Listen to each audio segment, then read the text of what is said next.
టెస్టుల్లో ప్రస్తుతం number 1 allrounder Jadeja. కానీ విదేశాల్లో గొప్పగా రాణించడం లేదనే విమర్శలు వినిపిస్తున్నాయి. సీనియర్ ఆల్రౌండర్ను తప్పించి యంగ్స్టర్స్ను బరిలో దింపాలనే చర్చ జరుగుతోంది. జడ్డు ఎక్కువగా స్వదేశంలోనే రాణిస్తున్నాడని, కొంతకాలంగా విదేశాల్లో మెరుగైన ప్రదర్శన ఏమీ లేదనే కామెంట్స్ ఎక్కువవుతున్నాయి. ఇంగ్లాండ్తో తొలి టెస్టులోనూ జడేజా పెద్దగా ఇంపాక్ట్ చూపించలేదు. తొలి ఇన్నింగ్స్లో 11 పరుగులు మాత్రమే సాధించాడు. ఆ తర్వాత ఇంగ్లాండ్ తొలి ఇన్నింగ్స్ ఆడినప్పుడు బౌలర్గానూ జడేజా మెరుపులేమీ మెరిపించలేదు. 23 ఓవర్లు వేసినప్పటికీ ఒక్క వికెట్ కూడా తీయలేదు. ఇతర బౌలర్ల కంటే ఎకానమీ రేట్ బెటర్ గా ఉన్న వికెట్లు తీయకపోవడమే భారత జట్టును టెన్షన్ పెట్టిస్తోంది. ఆ తర్వాత రెండో ఇన్నింగ్స్ లో 25 పరుగులతో నాటౌట్ గా ఉన్న వికెట్ల రేసులో మాత్రం అంచనాలకు తగినట్టుగా రాణించలేదనే చర్చ ఉంది. టార్గెట్ చేజ్ లో ఇంగ్లాండ్ ను పెద్దగా ఇబ్బంది పెట్టలేదని ఎక్స్పర్ట్స్ అంటున్నారు. 24 ఓవర్లు వేసిన జడ్డు ఒకే ఒక్క వికెట్ తీశాడు. 4.33 ఎకానమీ రేట్ తో పరుగులిచ్చాడు. అయితే ఎడ్జ్ బాస్టన్ టెస్ట్ లో పిచ్ కాస్త స్పిన్ కు కూడా అనుకూలించే అవకాశం ఉందని మాజీలు అంటున్నారు. దీంతో రవీంద్ర జడేజాకు బదులుగా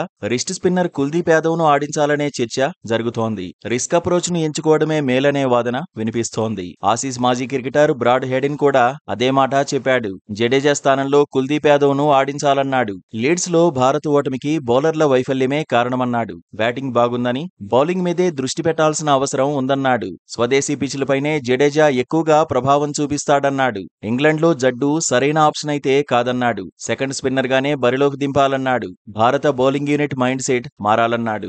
దూకుడు చూపిస్తేనే మెరుగైన ఫలితాలు వస్తాయన్నాడు. నితీష్ కుమార్ రెడ్డిని బరిలో దింపితే లోయర్ ఆర్డర్లో అడ్వాంటేజ్ అవుతాడని చెప్పుకొచ్చాడు. అప్పుడు జడేజా అవసరం ఉండదన్నాడు బ్రాడ్ హెడిన్.